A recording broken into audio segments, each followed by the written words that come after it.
آغاز میں آپ کو بتائیں امریکی صدر ٹرمپ کی زیر صدارت سچویشن روم میں اہم اجلاس بے نتیجہ ختم ہو گیا۔ وائٹ ہاؤس نے اجلاس کی تفصیلات جاری نہیں کی۔ صدر ٹرمپ ایران سے جنگ بندی میں توسیع کے معاہدے پر فیصلہ نہ کر سکے۔ نیو یارک ٹائمز کے مطابق سچویشن روم میں ہونے والا اجلاس 2 گھنٹے تک جاری رہا۔ اجلاس کے بعد وائٹ ہاؤس عہدیدار نے کہا صدر ٹرمپ صرف ایسے معاہدے کو قبول کریں گے جو امریکہ کے مفاد میں ہوں اور ان کی مقرر کردہ سرخ لکیروں یعنی ریڈ لائنز پر پورا اترتا ہو۔ ایران کو کسی بھی صورت جوہری ہتھیار حاصل نہیں کرنے دیے جائیں گے۔ ایک سینئر ایرانی ذریعے نے رائٹرز کو بتایا معاہدہ تکمیل کے قریب ہے، اسے ابھی حتمی تک منظوری حاصل نہیں ہوئی۔ ذرائع کے مطابق فریقین کے درمیان مذاکرات جاری ہیں اور اہم معاملات پر اتفاق رائے حاصل کرنے کی کوشش کی جا رہی ہے۔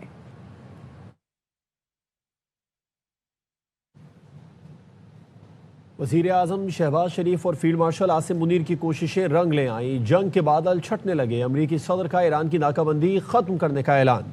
سوشل میڈیا پیغام میں لکھا اب نیا ہرمز فوری طور پر کھولنا ہوگا۔ ہرمز کو بحری ٹریفک کے لیے بغیر کسی ٹول یا روک ٹوک کے فوری طور پر کھولا جائے۔ امریکی وزیر دفاع پیٹ ہیگسیت کہتے ہیں کہ ایران کے خلاف جنگ دوبارہ شروع کرنے کی مکمل صلاحیت رکھتے ہیں۔ سنگاپور میں ننگریلا ڈائیلاگ سے خطاب کرتے ہوئے پیٹ ہیگسیت نے کہا کہ مفت خوری نہیں چلے گی۔ دفاع کے لیے مالی امداد دینے کا دور ختم ہو گیا۔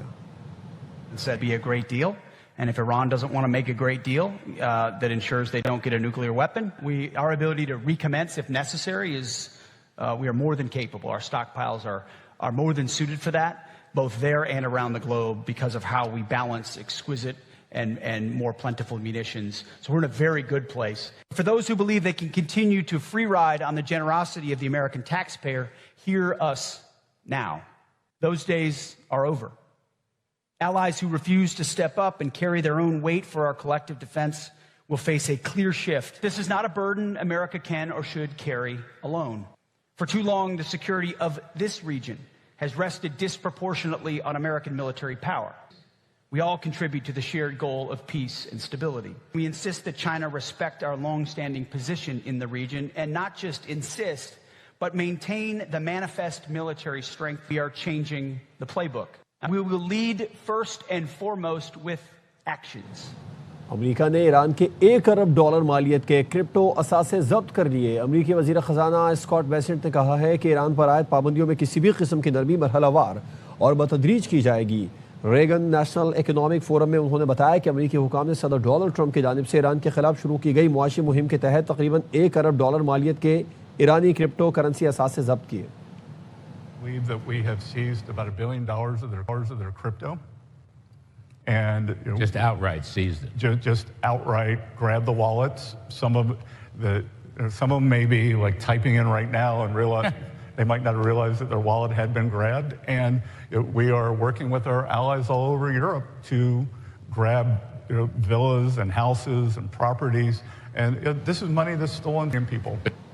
امریکہ اور ایران میں اس بار بھی جنگ بندی پاکستان کی کوششوں سے ممکن ہوئی ہے۔ وزیر خارجہ اسحاق ڈار کی امریکی ہم منصب مارکو روبیو سے ملاقات کے بعد پریس کانفرنس، کہا پاکستان نے صورتحال میں بہتری کے لیے سفارتی رابطے تیز رکھے۔ پہلی سیز فائر پاکستان کی ایفرٹ سے ہوئی، اس دفعہ بھی سیز فائر کے بعد پھر ایکسٹینشن ہوئی، پھر ایک اور ایکسٹینشن ہوئی، ابھی تک وہ ایکسٹینشن چل رہی ہیں۔ پاکستان کا جو یہ رول ہے under the leadership of prime minister Shehbaz Sharif and field marshal Syed Asim Munir صاحب، اس نے پاکستان کو ایک نئی ریکگنیشن دی ہے گلوبلی۔ میٹنگ ہوئی، انہوں نے بڑا اپریشیٹ کیا پاکستان کے رول کو۔ Visit Pakistan hopefully this year. فلسطین جو ہے وہ پری 1967 بارڈرز، قدس الشریف اٹس کیپٹل، تو یہ پاکستان کی اسٹیٹڈ فارن پالیسی ہے، اس میں کوئی لچک نہیں ہے۔ اسرائیل کی لبنان میں بمباری کا سلسلہ تھم نہ سکا۔ تازہ حملوں میں مزید 11 افراد شہید اور 8 زخمی ہو گئے۔ عرب میڈیا کے مطابق اسرائیلی جنگی طیاروں نے جنوبی لبنان کے علاقے معروب العباسیہ اور تیدبا کو نشانہ بنایا۔ ان حملوں میں ایک پیرامیڈک سمیت 11 افراد شہید ہوئے۔ امدادی رضاکاروں نے جے وقوع پر پہنچ کر امدادی سرگرمیاں شروع کر دیں۔ واشنگٹن میں اسرائیلی اور لبنانی فوج کے درمیان مذاکرات مثبت اور تعمیری رہے۔ امریکی محکمہ دفاع کے نائب سربراہ ایلرج کولبی نے ایکس پر لکھا کہ میں نے پینٹاگون میں اسرائیلی اور لبنانی عسکری وفود کی میزبانی کی جو دونوں ممالک کے درمیان جاری امن مذاکرات کی حمایت میں سیکیورٹی ٹریک کا حصہ تھے۔ دونوں فریقی افواج کے درمیان تعمیری گفتگو ہوئی جو اگلے ہفتے امریکی محکمہ خارجہ کی قیادت میں ہونے والے سیاسی عمل میں مددگار ثابت ہوگی۔ امریکی محکمہ دفاع اسرائیلی دفاع افواج اور لبنانی مسلح افواج کے ساتھ شراکت داری کو قدر کی نگاہ سے دیکھتا ہے۔ لبنان کی خود مختاری اور علاقائی سالمیت کی حمایت کرتا ہے جس میں غیر ریاستی مسلح عناصر شامل نہ ہوں۔ پیٹرولیم مصنوعات کی قیمتوں میں کمی، پیٹرول کی قیمت 22 روپے کم ہو کر 381 روپے 78 پیسے فی لیٹر ہو گئی۔ ہائی سپیڈ ڈیزل کی قیمت 22 روپے کمی کے بعد 380 روپے 78 پیسے مقرر۔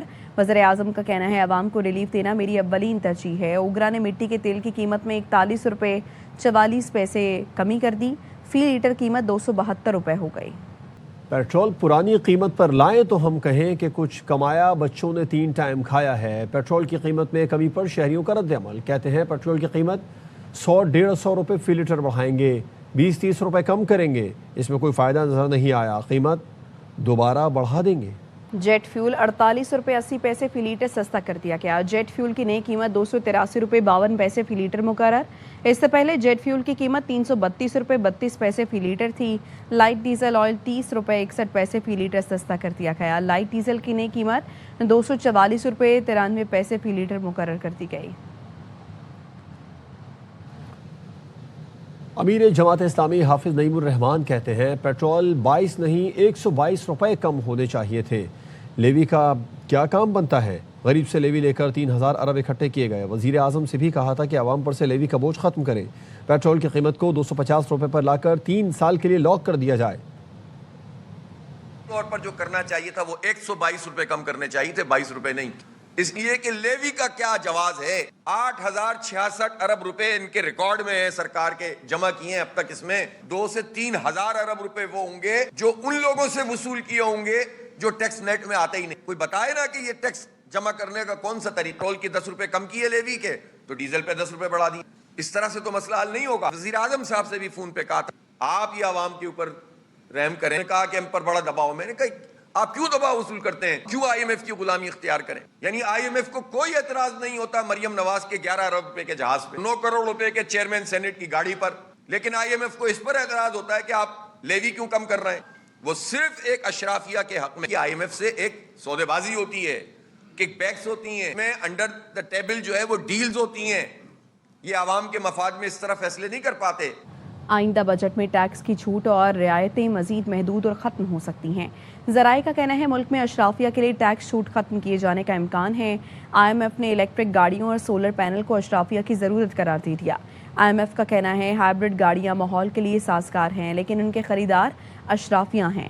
بجٹ میں ہائبرڈ گاڑیوں پر بھی ٹیکس 1% سے بڑھا کر 18% کیے جانے کا امکان ہے۔ IMF کے اعتراض پر الیکٹرک گاڑیوں پر سیلز ٹیکس 1% برقرار رکھنے کی حکومتی کوششیں ناکام ہو گئیں۔ ذرائع کا کہنا ہے ہائبرڈ گاڑیوں پر 8% کا رعایتی سیلز ٹیکس ختم کر کے اسے 18% پر لایا جا سکتا ہے۔ الیکٹرک گاڑیوں پر سیلز ٹیکس 1% سے بڑھا کر 18% اور سولر پینلز پر سیلز ٹیکس 10 سے بڑھا کر 18% کیے جانے کا امکان ہے۔